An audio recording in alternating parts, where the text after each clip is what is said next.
She boarded the plane and froze. Her seat was next to a black man, and she refused to sit. But when the plane shook violently mid-air, the same man became the only one who could save her. This is not just a story about fear. It's a story about courage, kindness, and the lesson that sometimes the people we reject are the very ones we need the most. She boarded the plane with her designer handbag clutched tightly in her arm, her eyes darting around the rows of passengers. The seat number on her boarding pass led her to the middle row, and as her gaze landed on the man already seated there, her expression changed instantly.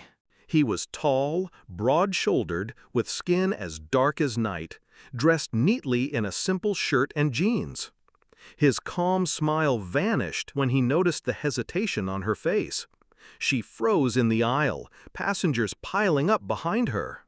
I can't sit here," she muttered loudly enough for others to hear. A flight attendant rushed over, confusion on her face. "Is there a problem, ma'am?" "Yes," she said sharply.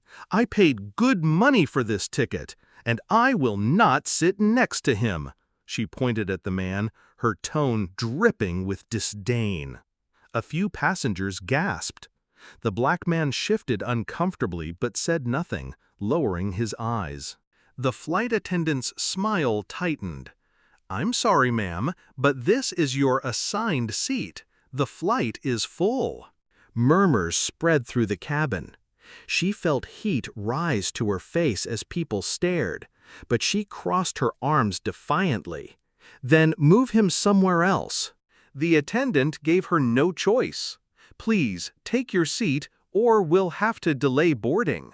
Reluctantly, she slid into the seat, keeping her body as far from him as possible, her shoulder pressed to the opposite armrest. He remained silent, opening a book as if she didn't exist.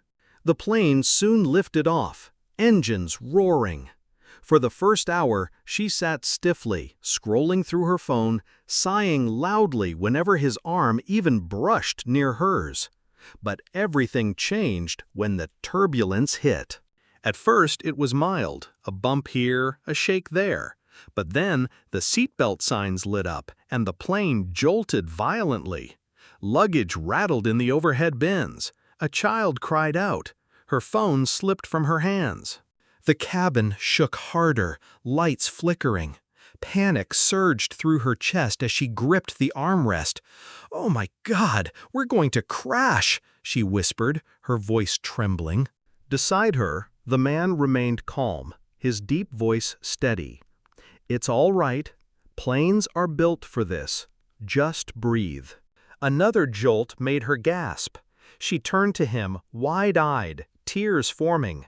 He placed his hand gently over hers. "Look at me," he said softly. "Inhale, exhale. That's it. You're safe." For the first time since boarding, she looked directly into his eyes. They were kind, steady, grounding her in the storm of fear. She clung to his words, mimicking his breaths until her trembling slowed. Minutes felt like hours, but eventually the turbulence eased. The plane steadied, the seatbelt light blinked off. Around them, passengers sighed with relief. She realized her hand was still in his. Embarrassed, she pulled back quickly. I'm sorry," she whispered, her voice barely audible. He gave a small smile. "No need. Fear makes us all human." For the rest of the flight, silence lingered. But it was different now. She stole glances at him, replaying his calm words, the comfort in his presence. When the plane finally landed and passengers stood to leave, she hesitated. Something inside her refused to let her walk away without speaking. "Wait," she said softly as he reached for his bag. He turned. She swallowed hard. "I judged you before I even knew you.